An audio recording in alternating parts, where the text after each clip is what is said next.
예, 6월 22일 우리 또 바울의 행적 25번째. 오늘 이제 디모데전서 내용에 대한 1장에서 6장의 내용에 대한 부분들을 함께 살펴가도록 하겠습니다. 오늘 교회는 하나님의 진리의 터이다. 교회는 하나님의 진리의 터이다. 이런 제목으로 함께 하나님의 말씀 또 살펴나가도록 하겠습니다. 오늘 또 본문에 해당되는 디모데전서 1장 3절에서 7절까지 봉독해 드리겠습니다. 내가 마케도냐로 갈 때에 너를 권하여 에베소에 머물라 한 것은 어떤 사람들을 명하여 다른 교훈을 가르치지 말며 신하와 끝없는 족보에 몰두하지 말게 하려 함이라. 이런 것은 믿음 안에 있는 하나님의 경륜을 이름보다 도리어 변론을 내는 것이라. 이 교훈의 목적은 청결한 마음과 선한 양심과 거짓이 없는 믿음에서 나오는 사랑이거늘 사람들이 이에서 벗어나 헛된 말에 빠져 율법의 선생이 되려 하나 자기가 말하는 것이나 자기가 확증하는 것도 깨닫지 못하는도다. 아멘. 자, 지난주 우리는 사도행전 28장 이후 사도 바울의 행적에 대해 이제 목회서신서, 그러니까 디모데 전후서, 디도서를 통해 그 여정을 좀 유추해 봤고요. 또 그 여정 가운데 마케도니아에서 적었을 것으로 보는 서신, 그 디모데 전서, 또 이제 이 에베소 교회를 사역하고 있는 디모데에게 보내는 그 디모데 전서의 서론적인 부분을 우리가 살피면서 바울이 왜 디모데에게 그런 편지를 적었어야 했는지 그런 역사적인 배경들을 살펴봤습니다. 예수님의 재림이 자기들의 세대에 있을 것이라고 믿었고 생각했던 예수님의 제자인 그 사도들과 또한 이 사도 바울이 그 당시 그들이 생각했던 것처럼 기대했던 것처럼 그렇게 빨리 예수님의 재림이 이루어지는 것이 아니다라는 사실을 알게 되면서 이제 믿음으로 하나님의 자녀들이 모인 이 교회가 어떤 곳이냐 그러면 이런 것에 대한 중요성을 깨닫게 되었다고 그랬습니다. 자, 그래서 바울은 옥중에 이제 갇혀 있으면서 서신을 보내서 그래서 이제 교회가 어떤 곳인지를 알렸고 또 계시로 알게 된 하나님의 교회에 대한 비밀들을 각 지역 교회들에게 알리는 그런 일을 시작을 하죠. 자, 그렇게 시간이 흘러서 사도 바울이 로마의 가택연금에서 풀려났을 때 그에게 이제 가장 급박한 일은 뭐였냐? 그동안 그렇게 세워졌던 교회들이 이제 바른 진리의 터, 그러니까 하나님의 목적과 계획에 맞는 그 정체성을 가지고 서는 것이었고, 자, 그런 교회를 섬길 하나님의 진실한 마음을, 하나님의 뜻을 품은 신실한 사람들, 그러니까 리더들을 세워가는 것이었죠. 자, 그래서 그가 처음 계획했던 대로 그 선교의 어떤 그 더한 그 부분으로 스페인으로 가려고 하기보다 그리스 남쪽 그 그레테 섬을 시작으로 거기를 지나서 이제 소아시아와 또 마케도니아, 아카야 등 각 지역 교회들, 그러니까 그동안 돌아봤던 세웠던 교회들을 돌아보면서 교회를 진리의 터 위에 세우고 생명 낳는 생명을 세우는, 그러니까 사람을 세우는 그 교회가 되게 한 것, 새 언약의 성취가 온전히 이루어지는 교회로 세워가는 것이었습니다. 로마의 가택연금 이후 이 교회관이 바뀌면서 바울의 마지막 사역이 그래서 이제 거기에 집중하게 되는데 바로 그 교회에 대한 하나님의 경륜, 그러니까 하나님의 계획과 하나님의 포부, 하나님의 비밀이라는 게 결국 우리가 부분만 알던 것을 전체적으로 하나님이 왜 이러셨는가를 알게 되는 거라고 했는데 바로 그런 하나님의 경륜을 알리는 거, 이게 이제 그의 사역의 이제 포커스였습니다. 그래서 소아시아 지역 전체를 돌아보고 마케도니아 지역에 왔을 때 에베소 교회의 그 목회자로 세웠던 디모데, 지금 에베소 교회를 목회하고 있는 그 디모데에게 그 교회는 하나님의 진리의 터, 다시 말해서 하나님의 목적과 뜻이 있는 곳이다. 하나님의 거룩한 비밀이었고 하나님이 이미 이루신 그 성취의 새 언약의 터다라는 걸 알리면서 그 하나님의 뜻이 이루어지는 곳이 교회가 돼야 된다라는 차원에서 이제 편지를 쓰게 되는 거죠. 자, 이런 교회에 대한 하나님의 뜻과 계획을 철저하게 따르지 않고 그래서 자기들이 생각하는 교회, 자기들이 꿈꾸는 종교적 교회를 만들려고 하는 것은 참으로 이 시대의 우상 숭배와 다를 바 없는 것이다 라고 할 수 있습니다. 그러니까 교회는 하나님의 뜻에 따라 하나님의 목적으로 만들어진 곳이기 때문에 하나님의 목적이 이끄는 그런 교회여야지 그 외에 다른 목적, 목회자의 개인의 철학이나 생각이나 또 이 시대가 요구하는 종교적 어떤 그런 집단의 뜻대로 그렇게 이끌려져서는 절대 안 된다는 거죠. 자, 그러니까 교회가 하나님의 뜻대로 서야 함에도 불구하고 교회 안에서 사람들을 다른 목적으로, 다른 방향으로 이끌려고 여러 가지 이제 혼란스러운 얘기들을 많이 하는 거예요. 쓸데없는 신학 이론이나 또 거짓된 종교 율법주의적인 가르침, 또 신비주의적인 현상, 금욕주의적인 어떤 일들을 추구하는 것들이 지금 바울이 가장 경계하고 경고하고 금하는 그런 내용들인 것을 우리가 잘 볼 수 있어야 됩니다. 그러니까 바울이 발견한 그 시대에 그렇게 교회 속에서 교회를 하나님의 뜻대로 가지 못하게 하고 자꾸 혼란스럽게 만드는 것은 첫째, 헬라의 철학에 기초를 두었던 영지주의적 그런 생각들, 그런 사상들이었고, 둘째는 유대 율법주의의 바탕을 둔 그런 거짓 가르침들이었습니다. 그러니까 이 두 가지의 출처가 다르지만 그 뿌리가 같은 건 뭐냐면 오직 예수가 그리스도시고 새 언약의 성취라는 거. 그래서 그가 곧 하나님이 보내신 유일한 길이요 진리요 생명이다라는 이 사실을 믿지 않고 뭔가 하나님께 이르는 다른 방법이 있어야 된다라고 생각하는 것이었습니다. 그래서 영지주의의 뿌리가 어디서 붙여있는지 사실 역사적으로 잘 그 시작을 알지 못하지만 분명한 거는 뭐냐면 이 영지주의적인 이 생각의 발전은 기독교 안에서 기생하면서 더 발전이 이루어졌다라는 겁니다.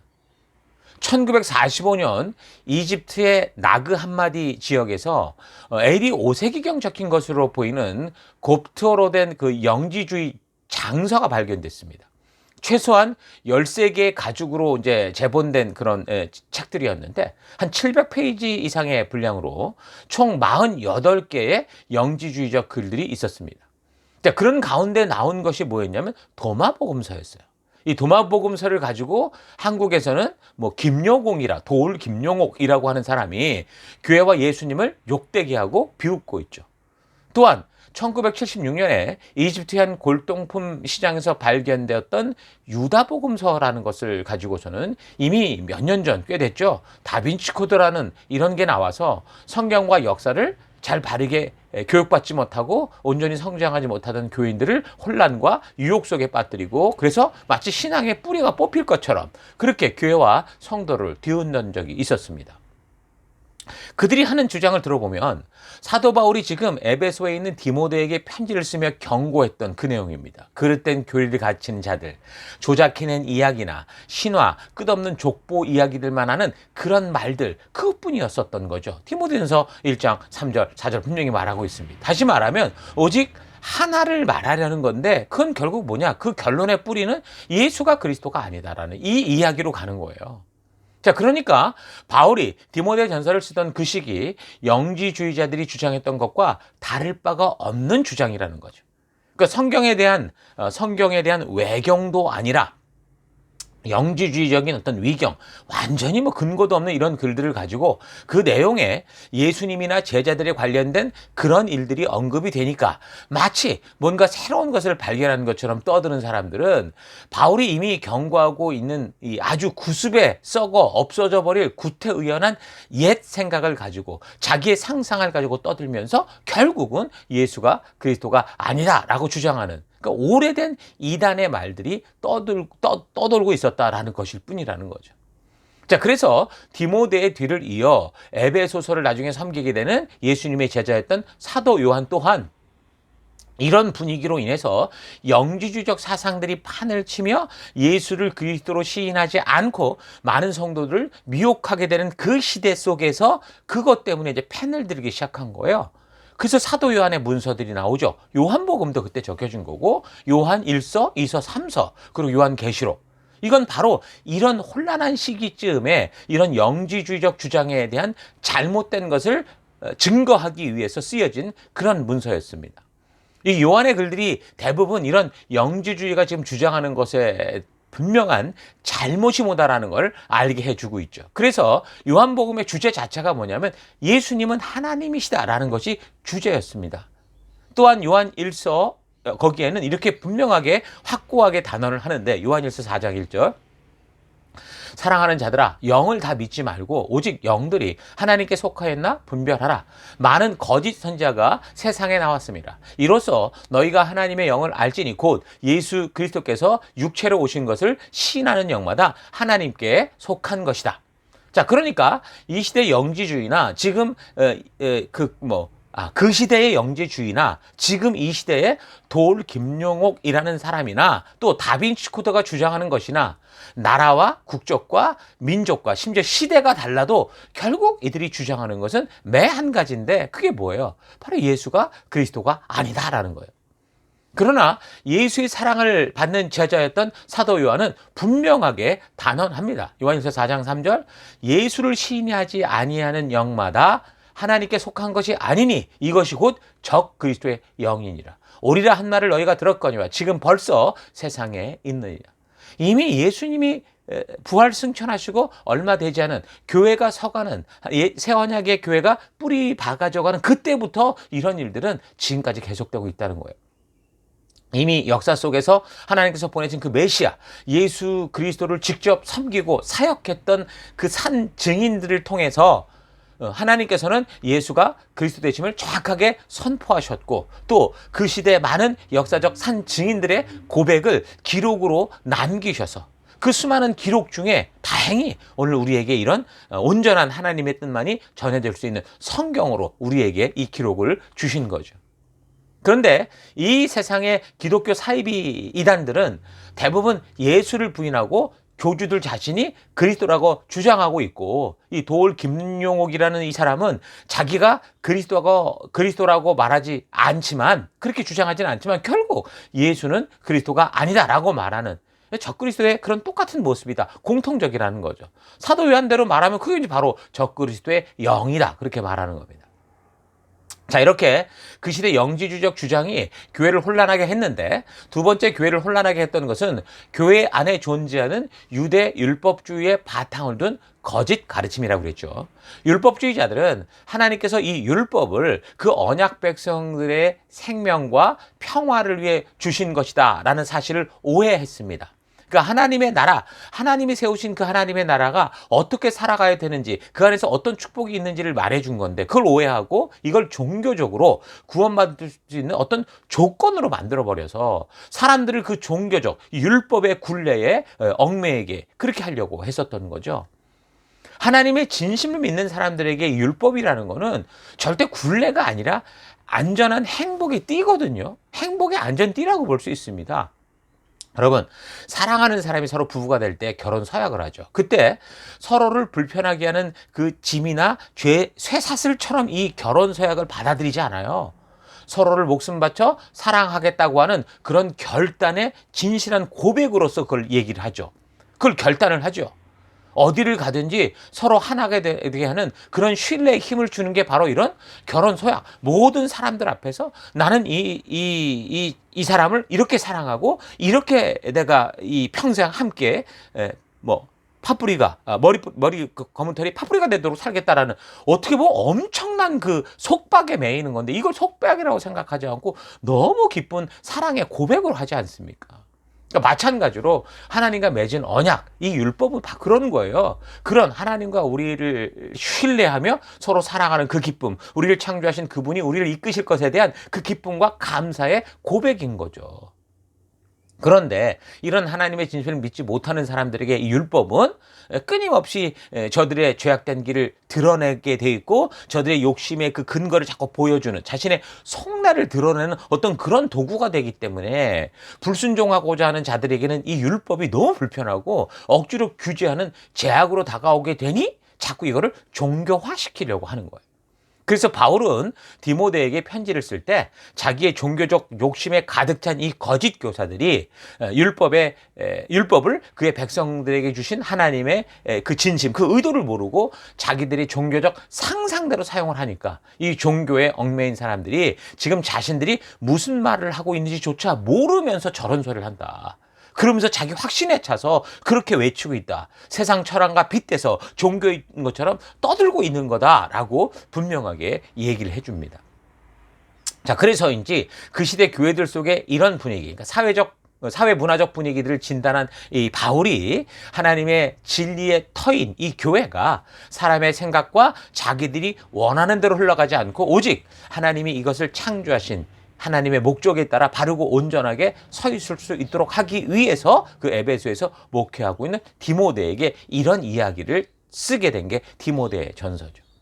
오고 오는 세대 속에서 하나님의 집으로 구원되어 들어오는 그런 모든 하나님의 백성들이 어느 세대를 막론하고 변함없이 하나님의 진심을 만나고 마지막 그 새하늘 새 땅이 임하기 전까지 하나님의 의도를 따라 살아갈 수 있도록 하는 하나님의 비밀한 축복이 사람들에 의해 왜곡되고 변질되지 않도록 확실한 하나님의 그 마음을 우리에게 전하는 겁니다. 자, 이런 디모데 전서는 총 6장짜리의 편지입니다. 자, 지난주부터 이미 읽고 여러분들이 묵상해 왔을 건데 이번 주간 한 번 더 좀 깊이 있게 읽으면서 여러분 묵상해 가시기 바랍니다. 본문에서 설명이 필요한 부분들을 우리가 그래서 잠시 좀 살펴보면, 자, 1장에서는 먼저 문안 인사를 하고 바로 디모데에게 너가 그곳에 있는 그 사명이 뭐냐라는 걸 기억하게 합니다. 그러니까 바울이 디모데를 에베소에 남겼던 이유는 하나님이 세우신 교회의 목적을 왜곡하게 하는 거짓 가르침, 다른 교훈에 대해서 막아서고 경계하도록 하기 위함이었다. 분명히 말하죠. 거짓 가르침이란 교회 밖에서 벌어지는 일이 아니라는 거예요. 교회 안에서 벌어지는 일들인데 율법, 그러니까 구약 성경을 가지고 하나님의 약속을 가지고 마치 자신들이 모세의 율법에 능통한 교사인 것처럼 구약 인물에 대한 가상적 족보를 막 만들어서 설명을 하고 엉뚱한 이야기를 만들어 설명하는 식으로 하나님의 의도와 전혀 다른 쓸데없는 과장 해석을 하면서 교회를 혼란하게 하는 것을 말하는 겁니다. 그러니까 율법이 의도하는 하나님의 진심을 알지 못하고 이것을 종교적 구원의 방법으로 만들어서 율법적 지식 논리만을 떠버렸다라는 거죠. 율법을 주신 그 의도, 하나님의 의도를 알지 못하니까 율법의 완성으로 오신 예수 그리스도까지 오해하게 되고, 그러니까 구원된 하나님의 자녀가 되었음에도 여전히 율법적 규율에 얽매여 율법을 종교적 짐으로 만들고 그렇게 살았던 겁니다. 그래서 에베소 교회를 목회하는 디모데에게 그런 부분에서 확실하게 하나님의 의도에서 빗나가지 않게 하는 그 쓸데없는 논쟁에 빠지지 않도록 경계를 하는 겁니다. 그러니까 바울이 이전에 헛된 믿음, 그러니까 율법주의에 붙잡혀서 고집스럽게 죄인 중에 괴수처럼 살아왔던 자기 자신의 그 부끄러운 과거까지 고백을 하면서 그런 허탄한 말들에 휘둘리지 말고 구약의 예언자들을 통해 하나님께서 알게 하시고자 했던 그 하나님의 의도를 바르게 알고 그 하나님의 뜻을 따라 오직 예수가 그리스도 되심을 전하는 일에 집중하라고 하죠. 그러니까 디모데에게 율법이 아닌 오직 예수의 이름과 그 은혜로 말미암는 구원을 전하는 길에서 흔들리지 말고 담대하게 싸움해 나가라. 담대한 싸움을 해라. 그렇게 1장 18절 말하고 있습니다. 자, 그러면서 2장에서는 기도에 대한 도전과 공적 예배 안에서의 질서에 대해서 말을 하는데, 여기서 이제 여자에 대한 교회 내에서 질서를 말하는 게 뭐 고린도전서 11장 같은 경우도 여자들이 예배 때 머리에 두건을 쓰는 문제나, 또 14장에서는 여자들에게 교회에서 잠잠하라 했던, 그러니까 바울이 이야기하는 것과 더불어서 여성의 교회에서의 역할에 대해서, 특히 여성들이 교회에서 가르치는 부분에 대해서 왈가왈부 말이 아주 굉장히 많은 부분이 바로 이 부분입니다. 자, 이런 말을 해야 했던 바울의 의도에 대해 좀 더 바르게 우리가 좀 이해할 필요가 있는데, 그래서 그걸 이해하기 위해서 우리는 그 당시 문화적, 사회적 배경들을 좀 이해할 필요가 있습니다. 그 당시 지극히 남성 중심의 치우친 사회였기 때문에 그 당시는, 그래서 지나친 여성들의 어떤 주도적인 발언과 활동이 그 시대의 관습 및 전통과 충돌을 하는 그런 현상이 일어날 수밖에 없었죠. 그래서 이제 이 본문을 이해할 때 먼저는요, 이것이 여자들에 대해서만 여자는 이래야 된다, 여자를 통제하려고 한 얘기가 아니라 함께 이 공적 예배로 모일 때의 질서를 얘기하면서 그 질서에 따른 역할에 대해 이야기하다가 이 이야기가 나온 것을 기억을 해야 됩니다. 그래서 여자를 먼저 말하는 게 아니라 남자들에게 먼저 이야기를 해요. 남자들에게 먼저 말하는 그런 얘기가 나오는데, 그거는 공적인 모임에서 화를 내거나 너희가 말다툼하지 말고 기도에 힘쓰는 사람이 되라는 거였죠. 당시 에베소 교회를 비롯한 이방 지역에 세워진 교회들 안에는 이방 그리스도인들과 또 유대 그리스도인들이 함께 있었을 겁니다. 유대인들은 여전히 자기들의 선민의식에 빠져 있는 사람들이었고, 그래서 이방인들이 하나님의 은혜에 동참하는 것에 대한 불편한 마음들이 그들이 있었기 때문에 유대 기독교인들의 경우 이런 전통적 사고를 무의식적으로 이제 가지고 있기 때문에 함께 교회 일을 하다가도 종종 이방 그리스도인들과 다툼이 일어나는 일들이 있었던 거죠. 아무래도 태어나면서부터 구약의 율법을 바탕으로 자라온 유대 기독교인들이 볼 때 이제 예수를 믿는 이방 기독교인들이 추구하고 말하는 것, 그들이 생각하는 걸 보면 너무 황당스럽게 느낄 수 있었을 거라는 겁니다.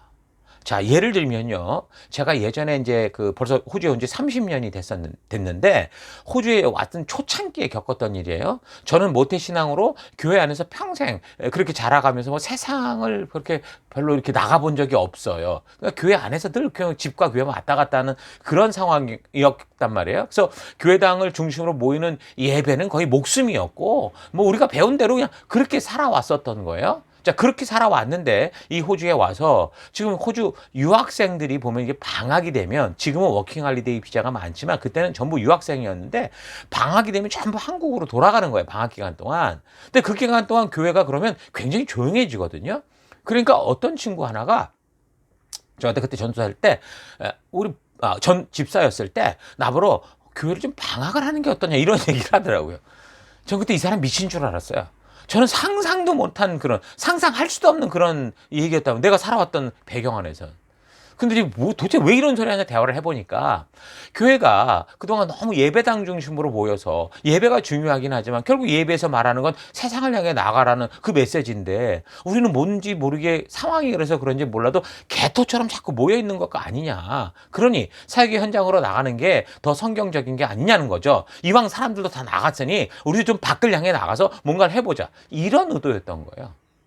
근데 이제 저는 모태신앙 안에서만 그렇게 자라왔었기 때문에, 교회 안에서만 자라왔기 때문에 그 친구의 그런 의도를 전혀 모르고 너무 심하게 오해하고, 이게 기본 개념도 없는 이런 식으로 막 오해를 했었던 적이 있었죠. 자, 이런 것처럼 유대인들과 이방인들이 한 교회에서 신앙생활을 해도 이해 못할 그런 충돌들이 많았을 거예요. 교회를 오래된 사람들이 볼 땐 말은 안 하지만 저거 완전히 좀 이상한데, 이런 생각을 하는 일들이 많다는 거죠. 그래서 남자들을 향해서는 그런 공적인 모임 장소에서 그런 차이로 인해서 서로 간에 다투고 뭐 분이나 원한을 품지 말고 함께 부르신 그 사명을 향해 나아가라, 기도해라, 하나님의 부르심 앞에 하나 되라고 명하는 겁니다. 그리고 나서 이어서 얘기하는 게 9절에 여자들에게 조언을 하는 거예요. 그래서 그 시작이 이와 같이 이렇게 시작을 하잖아요. 자, 그러니까 여자만 이래라 이게 아니고, 남자들에게 먼저 충고하며 교회가 다툼의 장소가 아니라 복음이 바르게 전달되는 그런 교회가 되도록, 우리가 다르지만 하나가 될 수 있도록 이야기하듯이 이와 같이 여자들도 이런 같은 목적을 따라 이렇게 행동해 달라고 말하면서, 그 당시 여자들 속에서 벌어졌던 일들에 대해 어떤 사건들이 있었겠죠. 근데 거기에 대한 조언을 했던 겁니다. 자, 요즘도 교회들 안에서 성도들이 살아가면서 세상 사람들도 서로 손가락질을 할 만한 그런 세속의 유행을 이 교회 안에 들어온 몇몇 교인들이 너무 그대로 흉내내게 되면서 교인들끼리 서로 수군거리게 되는 경우도 있단 말이죠. 또한 좀 성격이 강한 사람들 같은 경우는 어떤 의견에 대해서 서로 이제 이 의견이 충돌하게 될 때 오직 자기 생각만이 옳다라고 아주 지나치게 주장하고 거의 뭐 전투적이 돼서 뭐 다투는 일들도 있거든요. 그러니까 바울은 바로 이런 상황, 공적인 질서가 무너지는 상황에 대해서 그래서 이제 이렇게 하라고 가이드하고 있는 거지, 성경적 가치에도 어긋나는 무슨 남녀 차별에 대해서 강조하여 얘기하는 이게 아닙니다. 바울이 이 옥중에 갇혀서 가택연금 당시 교회론이 이제 정확히 지기 전부터 이제 곧 주님이 오실 것이라고 확신하고 있었기 때문에, 남자가 됐든 여자가 됐든 그 당시 남녀 차별의 문화, 그게 기본이었는데, 그게 상관없이 바울은 자신에게 주어진 이 복음 전파나 교회로서의 일을 잘하는 사람들은 남녀 누구라도 함께 이 복음을 전하는 사역자로서 그 복음 전파 증인이 될 수 있는 것에 대해서 아주 자유로웠었어요.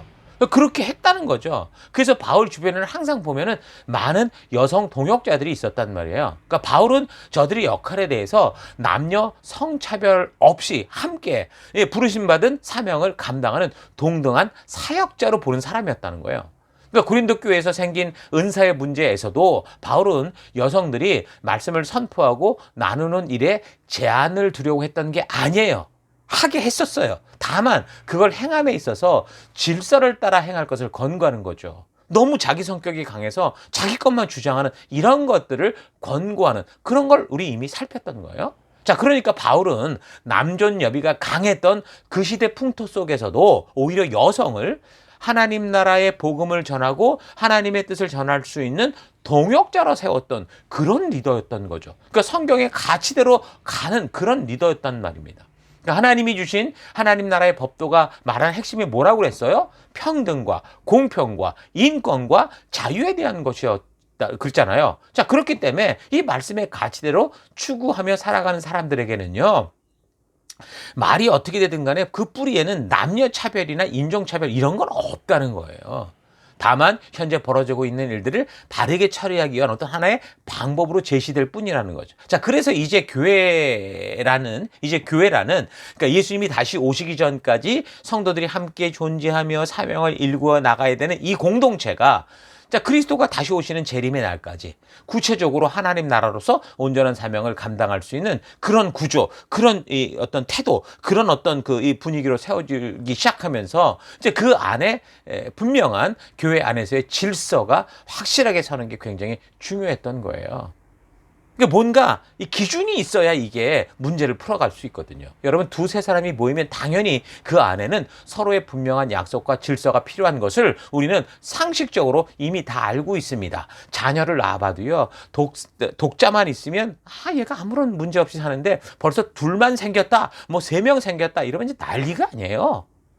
그러다 보니 이제 부모가 자꾸 가정에서의 약속과 어떤 규칙들을 세워가지 않습니까? 그런데 그런 교회로 모이는 곳에 이전부터 각자가 맡은 곳, 뭐 가정이나 뭐 셀에서나 아주 헌신하고 열심히 사역을 감당하던 사람들, 그런 사람들이 이제 공동체 전체로 다 같이 모여야 되는 교회적 상황에서 자기가 자신이 주도하던 그런 셀, 자기 가정에서 추구하던 그런 방법만을 강하게 주장하는 그런 다툼이 생겼다고 보는 거죠. 그러니까 빌립보 교회에서도 그 유오디아와 순두계라는 이 여성 리더들의 충돌이 있었던 것을 우리가 봤었잖아요. 그리고 고린도 교회에서도 이미 예배의 질서, 교회의 질서를 어지럽게 할 정도로 여자들이 은사 가지고 이제 패를 나눠서 그렇게 잘못 사용하는 일들이 있었는데, 자, 그러니까 그 시절 여러 지역 교회 안에서도 교회 질서를 어지럽게 하는 이런 비슷한 일들이 발생하고 있었다라는 것을 우리가 알 수 있습니다. 그래서 결론적으로 바울의 이런 사역 현장을 볼 때 핵심은 교회라는 하나님이 주신 이 하나님의 나라를 하나님의 목적대로 서게 하기 위해 이런 이야기를 하는 것이지, 남녀를 차별해서 여자들이 사역 현장에 서지 못하도록 해라, 이런 걸 말하려는 건 아니었다라는 거 잘 기억하십시오. 자, 그러니까 바울이 굳이 사람들이 지금 이거를 이렇게 읽어갈 때 이 구절을 읽으면 충분히 오해 살 만한 이야기를 했어야만 했다라는 것은 분명히 뭐라는 거예요? 교회 안에서는 이미 남녀의 차별 없이 여성들도 중요한 역할을 하고 있었기 때문이다라는 걸 알 수 있어요. 이미 그러고 있었기 때문에 이런 문제가 나왔다라는 거죠. 아예 처음부터 못하게 한 게 아니라. 질서를 그래서 말하는 거예요. 그래서 여자들이 교회에서 아무리 중요한 역할을 하고 있지 않았다면 아마도 이런 얘기를 굳이 할 필요가 없었을 거예요. 근데 굳이 한 이야기는 여성들도 그런 리더적인 역할들을 하고 있었기 때문이다라는 걸 우리가 알 수 있는 거죠.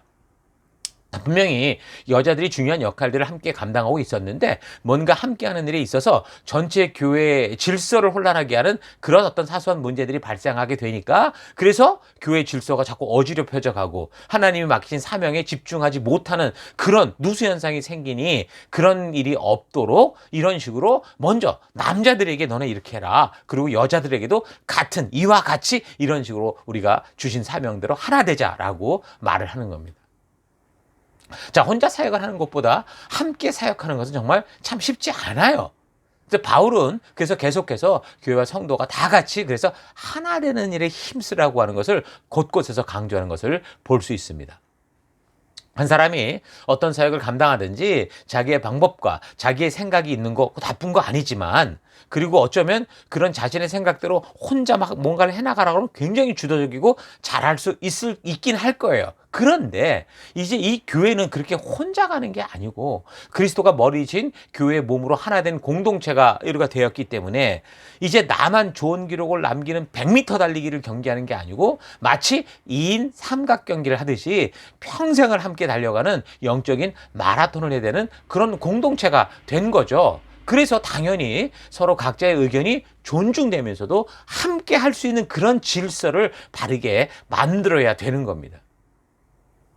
자, 그런데 그렇게 하나 되어야 될 순간에 자기 자신의 신앙만을 생각만을 주장하고 고집하게 되면 결국 공동체 질서가 무너지고, 그렇게 되면 그 공동체는 겉으로는 교회라는 이름으로 존재한다고 해도 그 내부는 하나님이 주신 사명주기 중심적이지 않은, 다 관계가 갈라진 그런 고린도 교회 현상이 나타나서 메마르게 되거나 아니면 심지어 교회가 붕괴될 수도 있다는 거 잊지 마십시오. 자, 그래서 그런 상황들에 처한 교회들에게 하는 바울의 조언들이 바로 이제 2장에서 말하는 건데, 이런 일들은 여자만이 아니라 남자들에게도 나타나는 당연한 현상이었을 것이지만 아마도 그 시대의 문화와 사회적 배경 속에서 이 여자들에 대해서는 낮춰보는 인식들이 있었기 때문에 여자들의 그런 모습이 더 강하게 드러나 보였을 겁니다.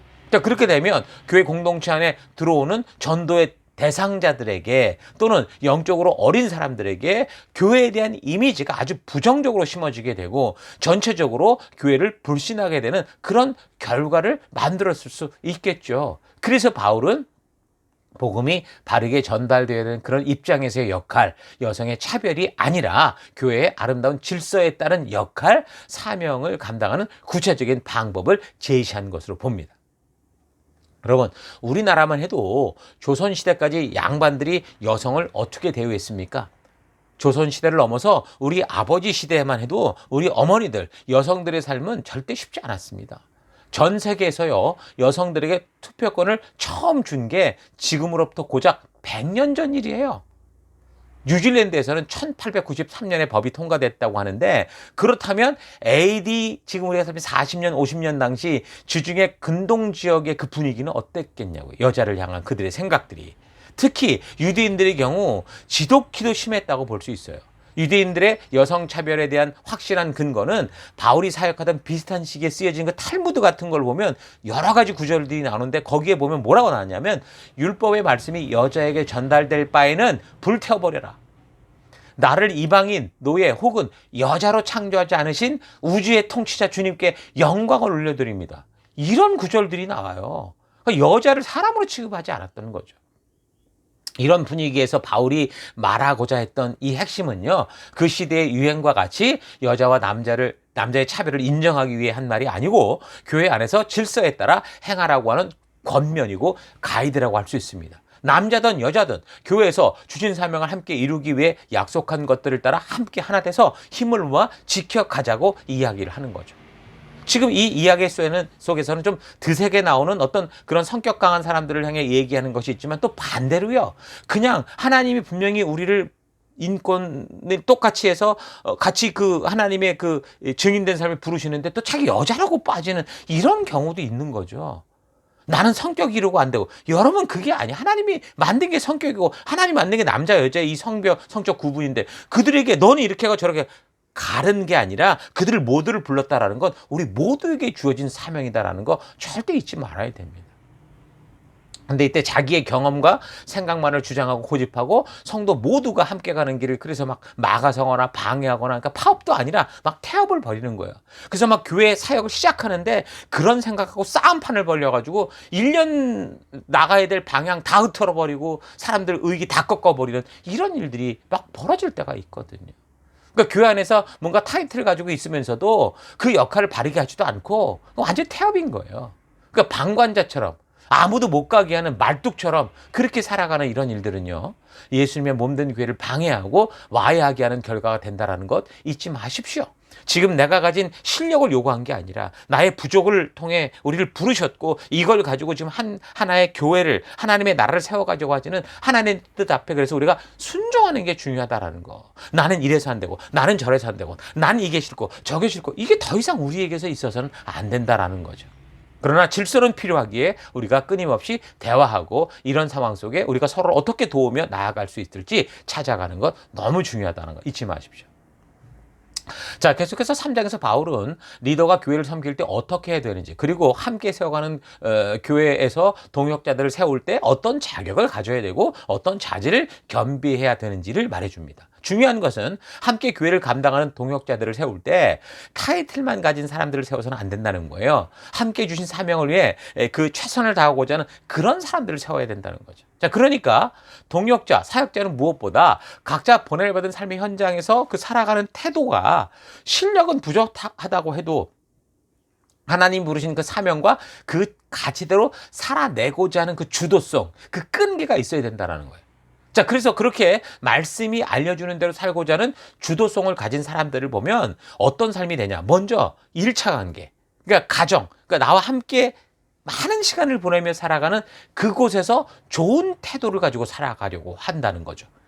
그러고 나아가면 이제 함께 모이는 예배를 통해서도 하나님과의 관계가 온전해지고, 그로 인해서 그 눈이 확산되고 확장돼서 교회 공동체를 섬기는 삶을 살고, 이제 더 눈이 확장되면 세상 속으로 나아가 그 어둠 속에 빛을 비추는 그런 영향력을 끼치는 그런 삶을 살아가게 되는 것을 볼 수 있습니다. 그래서 바울은 리더십을 세움에 있어서 무엇보다 가장 먼저 가정을 잘 다스리는 사람을 감독으로, 집사로 세울 수 있도록 명하고 있는데, 그러니까 바울이 가장 중요하게 생각하는 것은 말씀의 가치대로 주도성을 가지고 순종하려고 하는 이 기초적인 태도, 기초적인 믿음에 충실한 사람으로 일어서야, 그래야 이제 교회를 삼천포로 빠지지 않게 하고 온전하게 그 길을 걸을 수 있게 하는 그런 사람이다. 그게 이제 리더요, 사역자라고 생각을 한 것 같습니다. 자, 그런데 오늘날 교회의 직분인 감독, 장로나 집사라는 이런 타이틀을 가진 사람들을 보면 바울이 여기서 말해주는 감독이나 집사의 자질과는 상관없이 사람들을 그저 교회당에 붙들어 놓으려고 아무에게나 집사 타이틀을 이렇게 주고, 그래서 결과적으로 교회들 스스로 어떻게 됐어요? 이런 수준이 결국은 준비되지 않은 사람들이 그런, 그러니까 장님이 마치 리더가 된 것처럼 그렇게 됨으로 말미암아 교회 스스로가 사람 붙들어 놓으려고 하다가 집단으로 장님이 되는, 결국 함께 어려움과 혼란을 겪는 그런 상황이 되는 거예요. 혹시 타이틀을 먼저 받는다고 할 수 있겠죠. 그 타이틀에 받는 그 성경의 그 가르침에 따라 자기가 성장하면 되니까. 그렇게 되면 아주 좋은 결과라고 볼 수 있는데, 사실 하나님께서도 보면 이런 식일 수 있어요. 우리가 실력자로서 뽑힌 게 아니라 부족한 자를 먼저 부르셨고 거기에 합당한 자로 세워가시는 것처럼, 그래서 교회 안에서 그래 타이틀을 먼저 줄 수 있겠죠. 그런데 그 타이틀을 먼저 줬다면 거기에 맞는 그런 부르심 따라 그 본인도 그렇고 교회도 그렇고 그렇게 세워가는 그런 삶이 되어야 되는데, 만약에 그러지 못한다고 한다면 이건 너무나 큰 문제. 아까처럼 장님이 장님을 인도하는 그런 꼴이 되고 만다라는 거 여러분 꼭 잊지 마시기 바랍니다. 자, 디모데전서의 이런 구절들, 리더들이 어떤 존재인지를 읽다 보면 어쩌면 지금 리더의 타이틀은 가지고 있으나 늘 부족하다고 느끼는 우리 입장에서는 좀 부끄러울 수 있고 죄책감이 들 수도 있을 겁니다. 그러나 아까 말한 것처럼 우리가 실력의 문제가 아니라 우리의 부족함 때문에 하나님이 우리를 불렀다라는 거 잊지 마시고, 이건 순종의 문제라는 걸 기억하시기 바랍니다. 그래서 이렇게 성경을 읽다가 느끼는 이런 죄책감이나 부끄러움은 우리로 하여금 하나님의 말씀대로 살지 못하게 하는 길에서 다시 벗어나서 자꾸 우리를 이끄는 하나님의 뜻대로 끌어오는 하나님의 인도하심이다라는 이 사실을 기억하시고, 다시 마음을 그래서 새롭게 해야 돼요. 이런 죄책감이나 부담이 있을 때 포기하는 게 아니라 거기서 더 바르게 갈 수 있도록. 그래서 우리에게 주어진 타이틀에서 부족한 모습들을 더 주의 말씀 안에서 훈련되어지고 자라져가고, 그래서 결국에는 그리스도의 장성한 분량에 이르기까지 포기하지 않고 도전하는 우리가 되면 되는 겁니다. 자, 이런 사실을 잊지 마시기 바랍니다.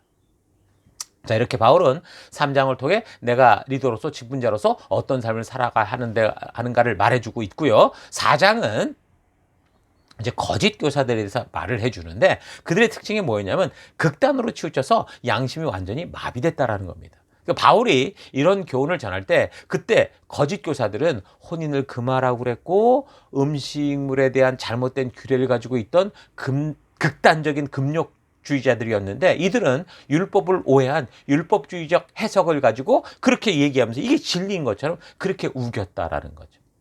하나님이 우리에게 주신 율법은 어떤 극단적인 종교적 행위를 하라고 주신 게 아니에요. 우리의 행복한 삶과 평화로운 삶, 영원한 생명을 해주신 거예요. 말라기 2장 5절 분명하게 말씀하고 있습니다. 그래서 하나님은 율법을 통해 우리의 지성과 상식과 양심에 호소를 해서 우리 스스로 그 말씀을 듣고 그 가치에 따라 그렇게 행동하도록 그렇게 말씀하시지, 막 극단적인 종교로 몰아넣어서 우리를 꽁꽁 종교에 얽매여 놓고 이런 거 원하지 않습니다.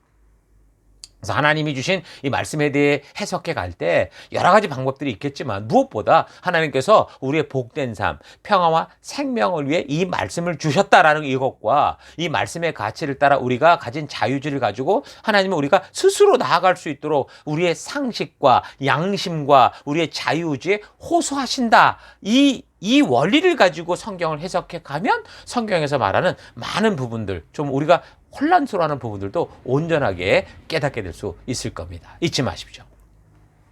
자, 계속해서 6절부터 부름받은 일꾼의 모습을 알게 하는데요. 성장하는 성도들에게 무엇보다 중요한 것은 바르게 말씀을 알아가고자 하는 태도입니다. 그리고 그것을 깨닫게 될 때 그거대로 살아가고자 하는 것, 순종하고자 하는 것, 그리고 그 깨닫게 된 것을 또 우리 다음 세대에게 알리는, 교육하는 것입니다. 그러니까 바르게 교육하는 것은 다른 게 없어요. 먼저 내 자신이 하나님 말씀 앞에 진지하게 서는 거고, 그래서 그 말씀을 알게 되는 거고, 그 말씀대로 살려는, 그러니까 본이 되는 삶이 되는 거죠. 요즘 세상의 유행처럼 육체를 막 건강하게 무슨 바디 프로필 만든다고 이러는 것도 중요하겠지만 성도들에게는 무엇보다 경건한 삶의 태도를 훈련하는 것, 천국의 삶을 준비하는 것이 성도들의 우선되는 바른 삶이다라는 거 잊지 마십시오. 그러니까 무엇보다 지식의 힘보다 실천, 순종의 힘이 더 강하다라는 것 기억하시고 각자 보내받은 삶의 현장에서 입이 아니라 행함의 힘으로 살아가는 우리가 될 수 있기를 바랍니다. 자, 그래서 말씀을 읽고 묵상하고 연구하고 고민하고 그리고 우리가 함께 셀로 모여서 지체들과 함께 나누는 이런 일들이 영생의 길을 바르게 거는 것과 관련됐다라는 거 잊지 마시고 부지런히 우리가 함께하는 여러분과 제가 될 수 있기를 바랍니다. 자, 계속해서 5장에서는 교회 안에서 건강한 관계를 위한 질서에 대해 말합니다. 모든 관계에서 서로를 가족처럼 존경과 사랑으로 대하라 이렇게 말하죠. 그냥 법대로만 사람을 대하고 하나도 틀리지 않은 정답만을 요구한다면 사람들에게 인정을 받을지는 모르지만 사랑받는 사람이 되기는 어렵다는 거예요. 그래서 바른 길을 가되 이해와 인정을 넘어 사랑받는 곳까지. 우리의 셀 안에서도 성경 교육이 먼저 있지만 그러나 교육만 하는 데가 셀이 아니에요. 완전한 가정, 사랑과 나눔과 이해와 용서와 품는 이런 것들이 함께 있는 그게 셀이거든요. 그렇게 우리가 걸어가야 되는 얘기를 하는 겁니다. 그래서 계속해서 바울은 진정으로 한 교회에서 하나님의 부르심을 따라 살기 위해 애쓰는 사람들을 그래서 잘 분별해서 좀 도와라. 그렇게 얘기를 하죠. 많은 분들이 좀 은혜 받을 때 자기의 어떤 그런 상황에 참 그 버거울 때도 굉장히 여러 가지로 이렇게 힘써서 그렇게 돕고자 하는 분들이 있거든요. 그래서 교회는 그런 어려움 가운데 있는 자들을 섬겨야 되는 게 사명이 된 거예요. 자, 그러나 그 도움이 필요한 분들의 상황과 현실을 우리가 좀 잘 분별하여 섬기는 게 중요하다라고 말을 하는 거죠. 그냥 퍼주는 게 문제가 아니라는 거예요.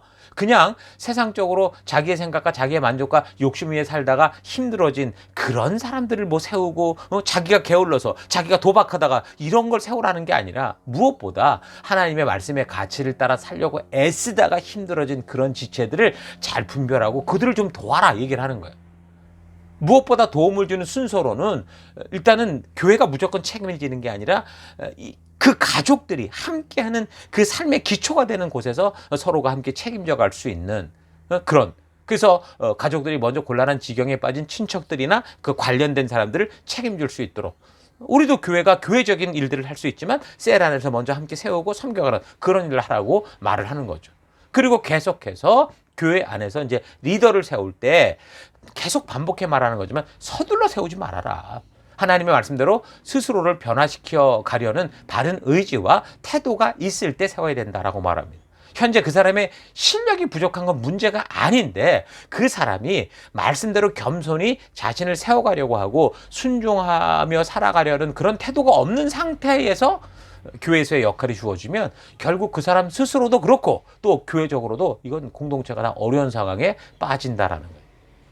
그래서 이 세상 누구도 현재 자신의 실력을 가지고 하나님의 자녀가 될 만한 자격을 가진 그런 사람은 없을 건데, 그러니 어떻게 하라는 거예요? 우리가 서로 잘 분별하라는 거예요. 그래서 우리 교회에서 성도가 성장하면서 이제 인턴이 되고 리더가 되는 과정도 그래요. 근데 그런 자격이 있어서 막 인턴이나 리더 이런 게 아니고 하나님의 부르심을 그들이 들었고 그 뜻대로 함께 나아가고자 하는 그들의 결단이 있었고 겸손한 태도가 있을 때 그렇게 하거든요. 그래서 사람이 의도하지 않아도 성령의 파도를 타고 한 걸음씩 하나님의 이끄심을 따라 그렇게 걸어갈 때, 그래서 교회에 나오고 뭐 셀로 연결되고 또 셀 모임에 나와서 함께 그렇게 믿음의 길을 걸어갈 때 하나님께서는 그렇게 걸어가는 성도들이 그 리더의 심정을 깨닫는, 자녀가 부모의 심정을 깨닫듯이 그렇게 깨달아가게 하면서 하나님의 진정한 뜻, 하나님의 의도를 알아갈 수 있도록 하시는데, 그 일이 뭐냐면 작은 책임들을 맡기는 거예요. 우리도 자녀들에게 무조건 그냥 엄마가 아빠가 뭐 다 책임져 주는 게 아니라 아이들에게 어떤 작은 일들을 자꾸 맡겨서 그것을 감당해가는 이 책임을 잘 감당하는 훈련을 시키는 거 똑같은 거예요. 그래서 책임을 감당하다 보면, 작은 책임 감당하다 보면 이 교회를 통해 하나님이 지금 이루어 가시는 그 교육의 과정, 성장의 과정을 이해하게 되고, 그럼 이제 리더십을 통해 배우게 될 그 책의 내용 같은 경우도 결국 이런 가이드가 나오거든요. 공감할 수 있게 되는 거죠. 자, 그렇지 않고 늘 교회당에 있어도 셀에 있어도 책임을 나누려 하지 않고 구경하는 자리에 있을 때는 아무리 하나님께서 큰 소리를 쳐도 그 심정을 몰라요. 자기 생각에 꽉 찼기 때문에 아무것도 안 들리죠. 자, 그러면서 내 자신이 어느 정도 실력이 되면 헌신하고자 함께 하겠다, 이런 식으로. 그러니까 자기 생각에 꽉 차서 나는 부족해, 내가 갈 자격이 있겠는데, 자기 스스로 하나님이 그러니까 이리 와라고 말하는데 아니야 나는 못 가, 이러면서 나중에 내가 크면 갈게 이러는데, 여러분, 내가 실력이 된 다음에 리더가 되겠다? 이거 어불성설입니다. 철들면은 남자는 철들면 죽는다잖아요. 그러니까 하나님은 우리가 부족하기에 교회 안에서 한 가족인 셀에 소속되게 하신 거예요. 가정에 태어나게 하신 거고 연결하신 거고, 그 안에서 여전히 부족하고 불안하지만 바르게 하나님 나라에 속할 수 있는 기회를 주시려는 그렇게 하려고, 성장시키려고 타이틀을 주시고, 그러니까 책임을 주시고, 그래서 리더십 공동체를 통해서 서로에게 도움을 받으며 함께 성장해 갈 수 있도록 그런 구조를 만든 게 교회고 그게 셀인 거예요.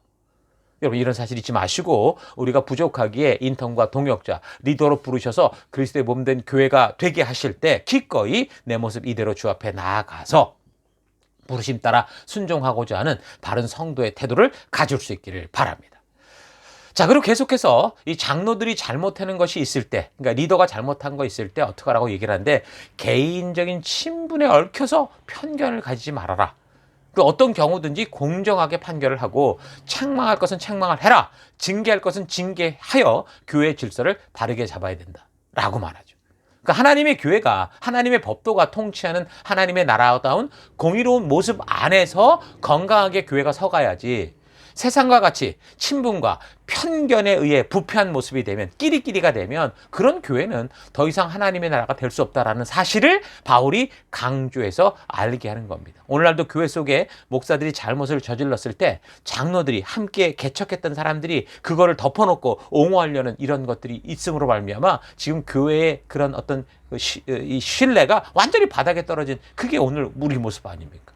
여러분, 교회는요, 하나님의 법도의 정신, 그러니까 하나님의 뜻, 공평과 정의, 인권과 그 자유를 온전히 실천할 수 있게 하는 그런 공간, 하나님의 나라가 돼야 되는 거예요. 더 나아가서 이런 교회에서 자란 성도들이 세상 속에 나갔을 때 또 그런 사회를, 그런 국가를 만들 수 있도록 그렇게 순종하며 우리의 보내진 곳에서 싸움을 해 나가야 된다라는 거죠. 자, 그리고 계속해서 23절에서는 디모데에게 물이 아니라 몸의 건강을 위해서 포도주를 조금씩 써라, 이런 얘기를 합니다. 자, 이 말을 하는 이유는요, 22절에서 장로와 같은 리더, 목회자를 세울 때 급하게 서둘지 말고 그 사람에게 죄의 태도가 있는지를 보라고 하면서 그런 것을 분별해야 하는 너부터 모든 죄에서 떠나야 된다라고 충고하는 그 충고의 연장선에서 나온 얘기예요. 5장 22절. 장로를 선택할 때 너무 서두르지 마시오. 서두르면 그 사람의 죄를 보지 못하고 지나치게 돼서 그대도 그 죄를 묵인한 결과가 되고 맙니다. 그대는 모든 죄에서 떠나십시오. 그렇다고 해서 아예 포도주를 마시는 것까지 완전히 끊어버리라는 말은 아닙니다. 자, 죄에서 떠나라고 하는데 포도주를 끊어버려라라는 얘기가 이게 연결이 된다라는 것은 사실 술 마시는 것 자체가 지금 온전치 않다라는 게 깔려 있는 거죠. 그러기에 뭐라는 거예요? 그 완전히 끊으라라는 말은 아니다. 왜냐하면 네가 지금 병을 앓고 있으니까 위장약으로, 약으로 조금씩 그렇게 복용을 해라라고 한 거예요.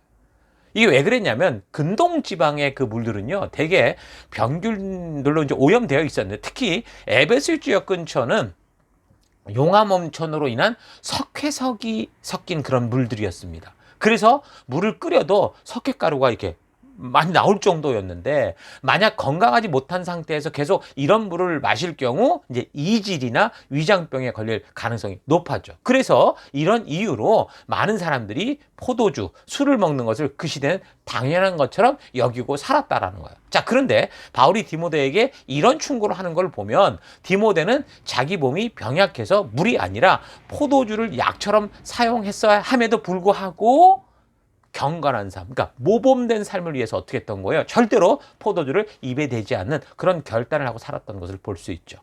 그러니까 술이 만들어내는 그 좋지 않은 그런 결과들을 디모데는 너무도 분명하게 알고 있었고 이 본문의 내용에 깔려 있듯이 술 먹는 것 자체가 그렇게 온전치 않다라는 걸 알고 있었기 때문입니다. 오늘 이 시대에 우리 성도들에게 또 리더들에게 참 도전이 되는 부분이라고 봐요. 바울은 그런 디모데임을 알기에 일부러 이런 확실한 조언을 통해서 포도주를 약을 쓰듯이 사용을 해서 건강을 좀 잘 유지할 수 있도록 해라. 그렇게 권면을 한 겁니다. 자, 오늘날에도 병원에서 보면 뭘 써요? 마약을 써요.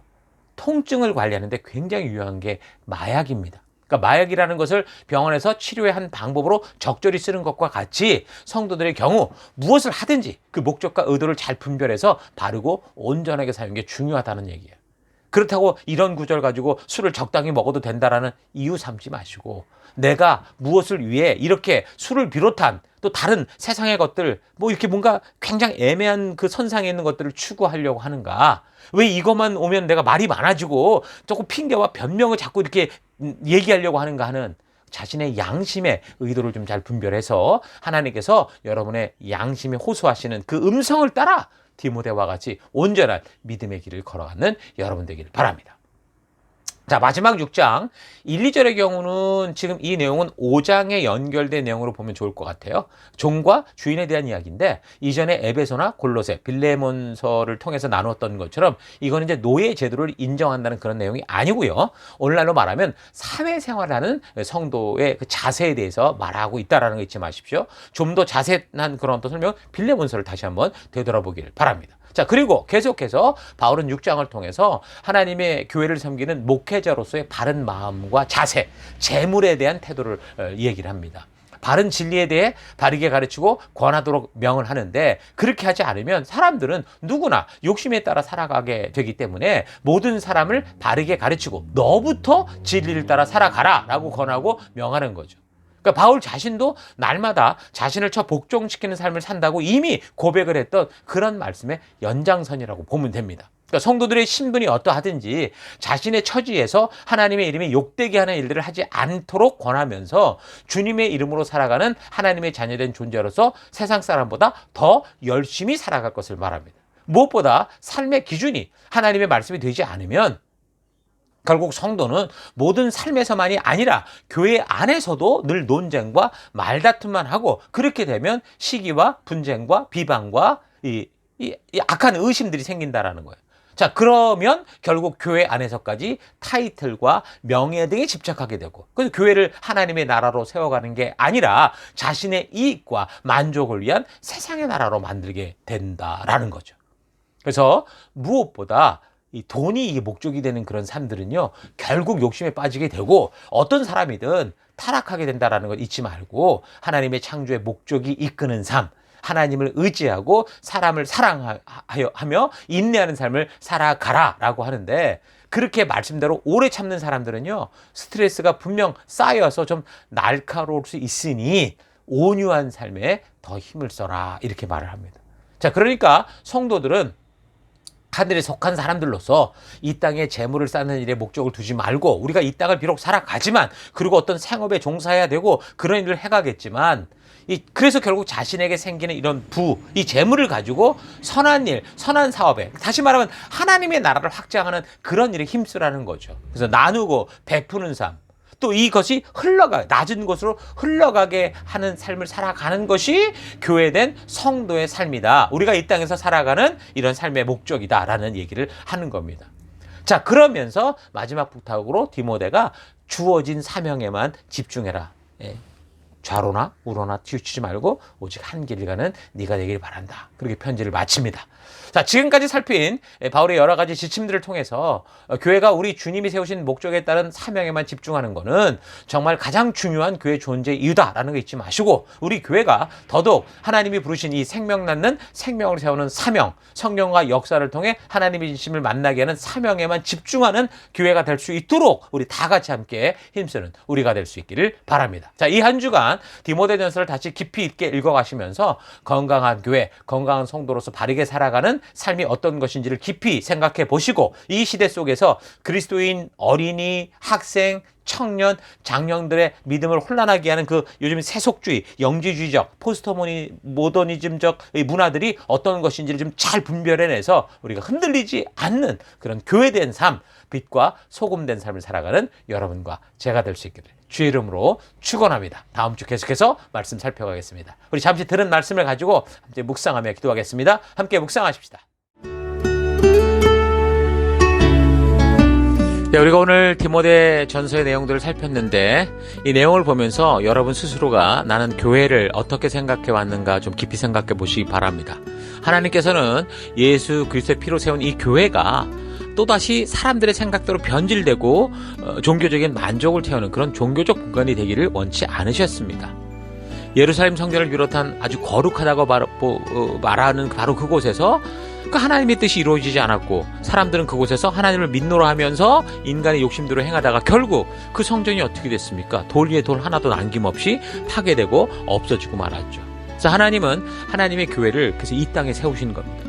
그리고 그 교회는 하나님의 말씀, 성경만으로도 충분하게 살아갈 수 있는 그런 구조, 그 새 언약을 성취하시는 거죠. 그래서 그 말씀에 순종하는 삶, 그래서 경건한 삶을 위해 이 세상의 거짓된 진리들과 싸우고 선한 싸움을 싸워나가는 우리가 돼야 되는 겁니다. 그러니까 교회는 어떤 곳이에요?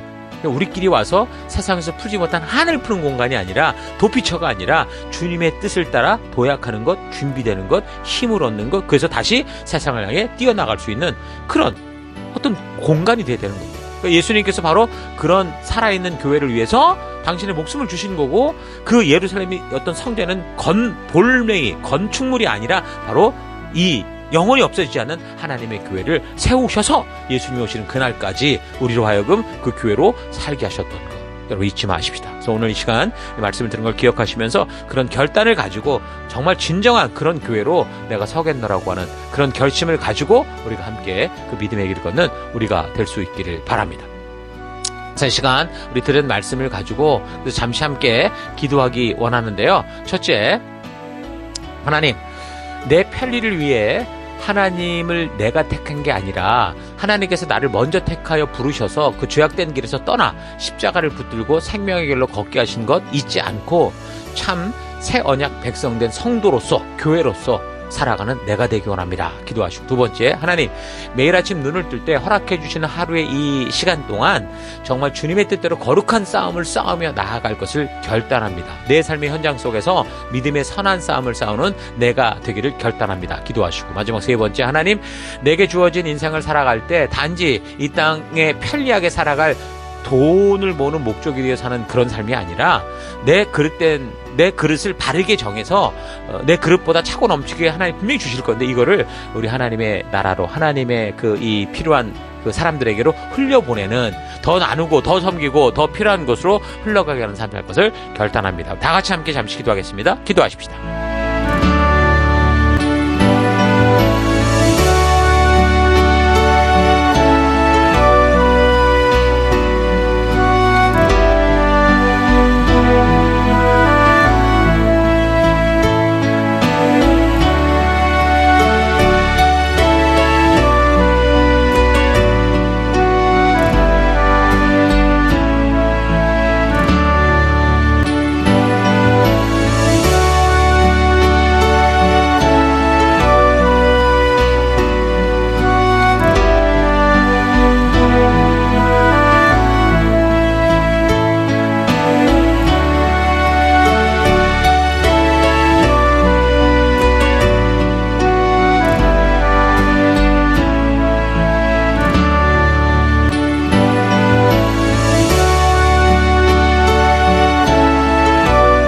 사랑의 하나님, 오늘도 귀한 말씀 속에서 우리를 깨닫게 하시고 또 주의 진리 성령으로 인도하시니 감사합니다. 하나님, 우리가 정말 이 디모데를 향한 이 바울의 편지를 보면서 과연 우리가 어떤 삶을 살아야 되는지 다시 한번 되돌아보고 또 그동안 내가 알아왔던 나를 되돌아봅니다.